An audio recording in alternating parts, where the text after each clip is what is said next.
जन्म, बुढ़ापा, बीमारी और मृत्यु ये दुख के ही रूप हैं। दुख की उत्पत्ति का कारण तृष्णा है।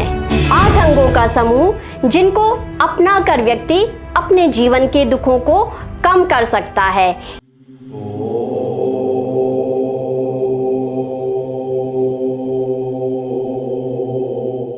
आदेश, जय श्री महाकाल। पिछले वीडियो में हमने गौतम बुद्ध के विषय में चर्चा की थी।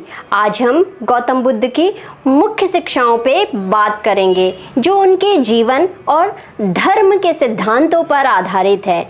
ज्ञान प्राप्ति के बाद धीरे धीरे बुद्ध से जुड़ने वाले लोगों की संख्या बढ़ने लगी। बड़े बड़े राजा महाराजा भी उनके शिष्य बनने लगे। भिक्षुओं की संख्या बहुत बढ़ने पर और अनुयायियों की संख्या बहुत बढ़ने पर आगे चलकर बौद्ध संघ की स्थापना की गई। बुद्ध की शिक्षाएं जीवन की सत्यता पर आधारित थी, जिन्हें 4 आर्य सत्य नाम से जाना जाता है। ये सत्य इस प्रकार हैं। बुद्ध का मानना था कि प्रत्येक व्यक्ति के जीवन में सुख के साथ दुख और असंतोष भी निहित है।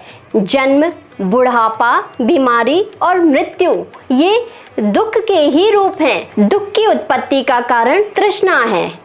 बुद्ध का कहना था कि तृष्णा को खत्म करने से ही दुख का अंत हो सकता है और दुखों की मुक्ति ही निर्वाण की प्राप्ति है। दुख को खत्म करने के लिए प्रत्येक व्यक्ति को अष्टांगिक मार्ग का पालन करना चाहिए। अष्टांगिक मार्ग अर्थात 8 अंगों का समूह जिनको अपना कर व्यक्ति अपने जीवन के दुखों को कम कर सकता है।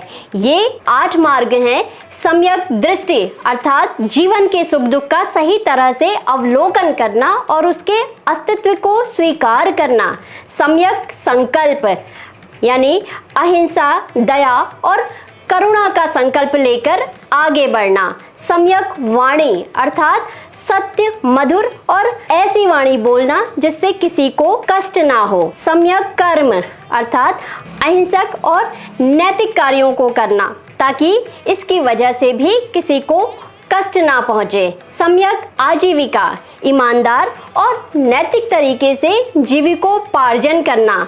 सम्यक प्रयास अर्थात बुरे विचारों को दूर करना और अच्छे विचारों को बढ़ावा देना, सही दिशा में प्रयास करना। सम्यक स्मृति अपने विचारों, शब्दों और कार्यों के प्रति सजग रहना ही सम्यक स्मृति है। सम्यक समाधि अर्थात ध्यान और मानसिक स्थिरता पर बल देना। उपरोक्त 8 अंगों को बुद्ध ने दुखों के निवारण का मार्ग बताया है। बुद्ध का मानना था कि जीवन में होने वाली सभी घटनाएं, चाहे वो सुख से संबंधित हो या फिर दुखों से संबंधित, वे अनिश्चित हैं अर्थात उनकी कोई सुनिश्चितता नहीं है। इसका अर्थ यह है कि सभी चीजें अस्थायी और परिवर्तनशील हैं। इसलिए दुखों से भागने के स्थान पर उसे सहजता से स्वीकार किया जाना चाहिए। बुद्ध द्वारा प्रतिपादित परितत्व समुत्पाद सिद्धांत यह बताता है कि सभी घटनाएं कारण और प्रभाव की श्रृंखला में बंधी हुई है अर्थात एक घटना ही दूसरी घटना का कारण बनती है और दुखों को जन्म देती है। जितनी बड़ी घटना उतना बड़ा दुख। बुद्ध की इन शिक्षाओं में जीवन की वास्तविकता छिपी है, जो दुखों के अस्तित्व को स्वीकार करते हुए सही कर्मों के द्वारा कम से कम दुखों के उद्भव और जीवन में संतुलन की बात करती है। बुद्ध हो, शंकराचार्य जी हो या फिर रामकृष्ण परमहंस जी जैसे विचारक और गुरु समाज में समय समय पर अपने ज्ञान पर आधारित ऐसे सूत्रों को प्रतिपादित करते हैं जिससे हर व्यक्ति सही दिशा में जाकर आत्मिक उन्नति पर बल दे सके।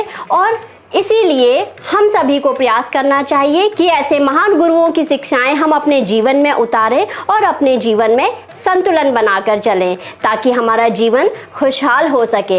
ऐसे ही महान गुरुओं से जुड़ी प्रेरक घटनाओं के संबंध में और जानने के लिए जुड़े रहिए हमारे चैनल शिव के शिव विश्वनाथ से। आदेश, जय श्री महाकाल।